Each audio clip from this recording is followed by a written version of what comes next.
ओम अज्ञानतिमिरान्धस्य ज्ञानाञ्जनशलाकया चक्षुरुन्मिलितं येन तस्मै श्रीगुरवे नमः। नमो विष्णुपदाय कृष्णपृष्ठाय भूतले श्रीमते भक्तिवेदान्त स्वामिने नामिने। नमस्ते सरस्वती देवी गौरवाणी प्रचारिणे निर्विशेष शून्यवादी पाश्चात्य देशकारिणे। जय श्री कृष्ण चैतन्य प्रभु नित्यानंद श्री अद्वैत गदाधर शिवासादि गौर भक्तवृंद। हरे कृष्णा कृष्णा कृष्णा हरे हरे, हरे राम राम राम हरे हरे। उपस्थित सभी वैष्णव भक्तों को मेरा दंडवत प्रणाम। और मेरे शिक्षा गुरु श्री श्यामादास प्रभु और श्रीमती निताई सगुनी माता जी के चरण कमलों में दंडवत प्रणाम है।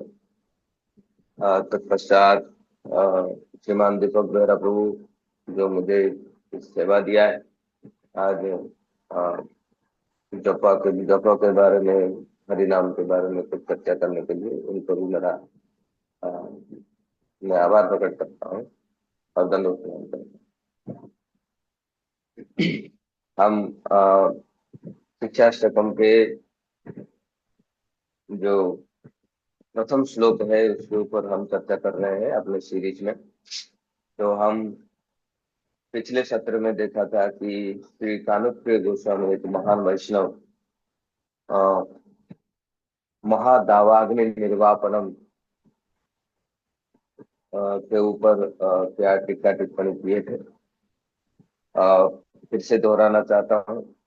तो उन्होंने जो दावाग्नि, जो संसार में जो आग लगा हुआ है, उसको अ, आदि भौतिक, आदि आध्यात्मिक एंड आदि दैविक क्लेश के साथ तुलना किए हैं। और उन्होंने बताया था कि जो संसार में जो आग लगता है, अपने चित्त के अंदर जो आग लगता है, वो एक महादावाग्नि की समान है। और ये दावाग्नि कभी बुझेगी नहीं, क्योंकि ये अग्नि में जब तक हम लोग लकड़ी डालते रहेंगे, अग्नि में जब तक कोई ज्वलनशील पदार्थ रहेगा और घी डालते रहेंगे, तो अग्नि कभी बुझती नहीं है। तो हमको क्या करना पड़ेगा, अ, जो विभिन्न प्रकार की इच्छा और द्वेष को हमको कम करना पड़ेगा। जो घी के समान और सूखे लकड़ी के समान है, उसको हमको स्टार्विंग करना पड़ेगा, अग्नि की ओर से हटाना पड़ेगा। तो श्रीमद् भागवतम का एक श्लोक को कोट करते हैं कि न जातु काम कामानाम उपभोगेन साम्यति हविषा कृष्णवत्मेव भूय एवा अविवर्धते। न जातु काम कामानाम, काम वासना, इच्छा कभी कम नहीं होगी जब तक हम उपभोग करते रहेंगे। हम हम भोग के रास्ते पर जाएंगे।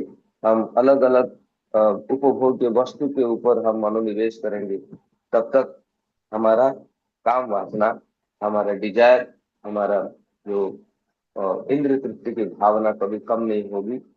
कैसे? तो एग्जाम्पल देते हैं, हविषा कृष्णवत में भूय एवा अविवर्धते।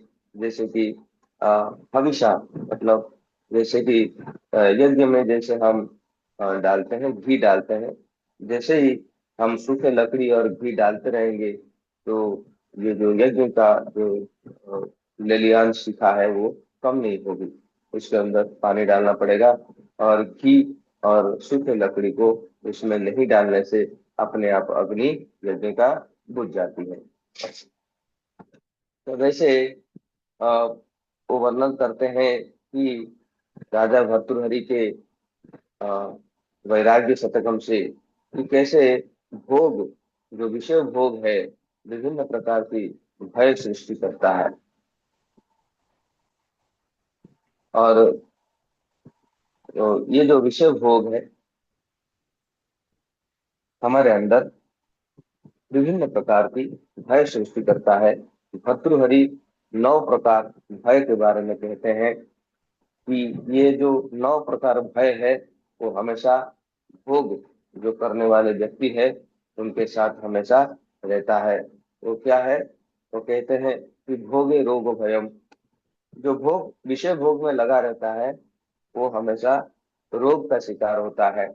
हम देखते हैं कि विभिन्न प्रकार की जीवन शैली हम जो जी रहे हैं उसके चलते हमको विभिन्न प्रकार लाइफस्टाइल डिजीज हम शिकार होते रहते हैं।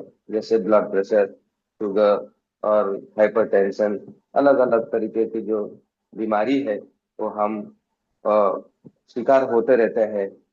और बड़े रिपु भयम, जो बलवान होता है उसको शत्रु का भय हमेशा रहता है कि दूसरा कोई बलवान व्यक्ति उसके साथ युद्ध न छेड़ दे, उसके साथ वैर न कर दे।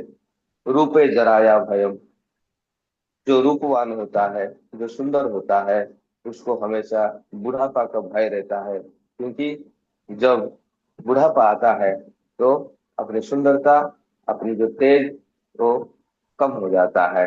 इसके लिए हम देखते हैं भौतिक संसार में बहुत सारे व्यक्ति अ, बुढ़ापा को कम करने के लिए, अपने आप को सुंदर दिखने के लिए बहुत सारे कृत्रिम उपाय को अवलंबन करते हैं और अंततः उनकी मृत्यु भी हो जाती है।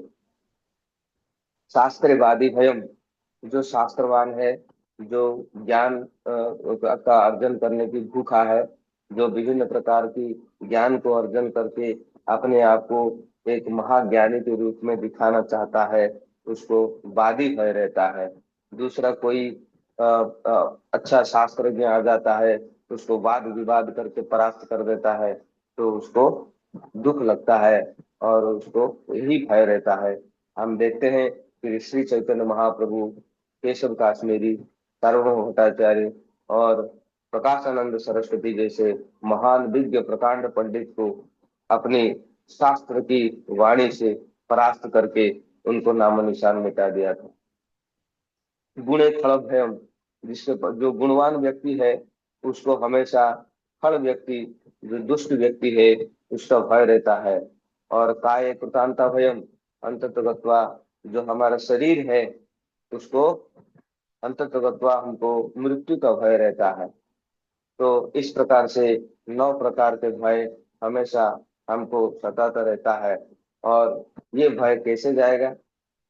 सर्व वस्तु भयान्वितम, ये सारे वस्तु भय के भय को सृष्टि करता है। तो श्री भर्तृहरि बताते हैं भुवि नृणाम, ये भौतिक संसार में जन्म लेता है, ये 9 प्रकार का भय हमेशा उसको रहेगा। लेकिन जो वैराग्यम है एव अभयम, तो जो वैराग्य है, जो रिनाउंसिएशन है, अगर ये सारे भोग के वस्तु को हम थोड़ा सा रिनाउंस करेंगे, थोड़ा वैराग्य रखेंगे, तो निश्चित रूप से ये 9 प्रकार के भय हमको नहीं रहेगा। और भगवान भगवत गीता में द्वितीय अध्याय में कहते हैं कि भोग ऐश्वर्य प्रसक्ता नाम तया अपहृत चेतसाम व्यवसायत्मिका बुद्धि समाधौ न विधीयते। तो जैसे जो भोग और ऐश्वर्य की पथ पर रहता है, तो उसको स्थिर चित्त होकर भगवान के चरण कमलों में मन लगाना बहुत कठिन हो जाता है। भोग ऐश्वर्य प्रसक्ताराम तो अपहृत चेता था, उसका जो मन है अ, जो है हरण करके ले, माया शक्ति हरण करके लेके चला जाता है। इसके लिए वो क्या करता है? व्यवसायत्मिका बुद्धि, स्थिर चित्त होकर भगवान के चरण कमलों में वो ध्यान नहीं कर सकता। व्यवसायत्मिका बुद्धि समाधो न विधीयते। तो तो जो संकीर्तन में लीन रहता है, जो नाम संकीर्तन करते हैं, हरि कथा में मग्न रहते हैं, वो आसानी से अपने मन को, अपने चित्त को शांत करने की क्षमता रखते हैं। और ये जो ग्रेट फॉरेस्ट फायर, महादावाग्नि, उससे वो बच सकते हैं। जैसे वो श्रीमद् भागवतम का एक श्लोक के ऊपर चर्चा करते हैं, जथा जथात्मा परिमृज्यते सौ मत पुण्य गाथा श्रवणादि धान्ये तथा तथा पश्यति वस्तु सूक्ष्मम चक्षु यथा एव अंजन संप्रयुक्तम। श्रीमद् भागवतम की 11 स्कंद में 14 नंबर अध्याय में 26वां श्लोक को वो वर्णन करते हैं कि जथा जथात्मा परिमृज्यते सौ, when a diseased eye is treated with an ointment, जब हमारे आंख को कुछ रोग हो जाता है, कुछ कुछ डिसीज हो जाता है, तो हम क्या करते हैं कि अंजन लगाते हैं, ऑइंटमेंट लगाते हैं।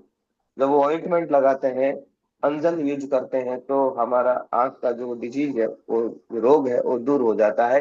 धीरे धीरे हमको हर एक वस्तु संपूर्ण रूप से परिष्कार दिखने लगता है।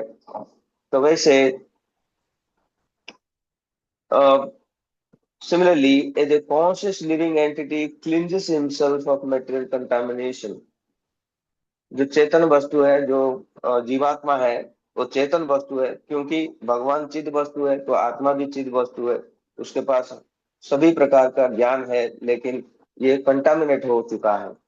By hearing and chanting of the pious narrations of the glories of the holy name, जब हम भगवान की दिव्य पवित्र नाम की जप करते हैं, उसके बारे में श्रवण करते हैं, भगवान की पुण्य श्रवण कीर्तन करते हैं, भगवान की पुण्य गाथा के बारे में श्रवण करते हैं, absolutely the subtle spiritual form हमारा प्रकट होता है, और हम स्वरूपेण व्यवस्थिति, हम अपने आप को अच्छी तरह से जान सकते हैं। और जब हम अपने आप को अच्छी तरह से जान लेंगे, स्वरूप में स्थित हो जाएंगे, हमारा कॉन्स्टिट्यूशनल पोजीशन क्या है हम जान लेंगे, तो ऑटोमेटिकली ये जो भव महादावाग्नि हमारा कुछ बिगाड़ नहीं पाएगा। हम संसार में रहते हुए भी, जैसे वन में अगर आग लगा हुआ है, भीषण आग लगा हुआ है, और हमारे चारों ओर शीतल जल की वर्षा हो रही है, और हम एक छतरी लेके खड़े हैं, तो वो आग हमारा कोई भी नुकसान नहीं कर सकता। ठीक उसी प्रकार अगर हम कृष्ण भक्ति करके, भगवान की दिव्य पवित्र नाम की संकीर्तन करके इस संसार में रहेंगे, तो संसार का जो कर्मश है, जो भौतिक संसार का जो आग है, जो आदि भौतिक आध्यात्मिक और आदि दैविक क्लेश है, हमारा कुछ नुकसान नहीं कर सकता, क्योंकि हम एक महत हरिनाम के आश्रय लिए हैं। और हरिनाम ऐसा एक छतरी है जो